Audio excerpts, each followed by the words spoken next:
अवां ॾिसी रहिया आहियो KTV वर्ल्ड ऑफ न्यूज़ यानी ख़बरुनि जी दुनिया। कोटके खां पेश आहे ब्यूरो चीफ सिंध जहांगीर अबड़ो जी रिपोर्ट। कादरपुर वेझो ॻोठाणनि जो पंहिंजे बिरादरीअ जे 62 माण्हुनि खिलाफ़ एहतजाज। कादरपुर वेझो ॻोठ जानड़ वासो जे रहवासी ॻोठाणनि पंहिंजे बिरादरीअ जे 62 माण्हुनि ऐं पुलिस जे नाइंसाफ़ियुनि खिलाफ़ फौजी अब्दुल लतीफ़ मीराणी, हाजी उमर सोनू रज़ा खान, मोहम्मद मीराणी ऐं ॿियनि जी अॻुवाणीअ में एहतजाज कयो वियो।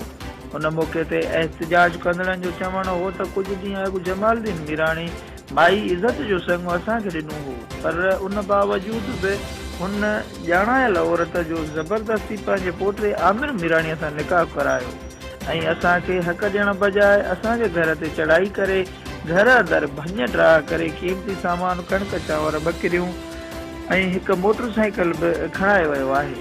हिननि जो वधीक चवणु आहे त इलाइक़े जा चङा मुड़िस ऐं पुलिस बि बासरनि जी कमदारी करे असां मथां कूड़ा केस दाख़िल कया आहिनि। एहतजाज कंदड़नि SSP कोटकी समेत ॿियनि वस वारनि खां नोटिस वठी इंसाफ़ जो मुतालबो कयो।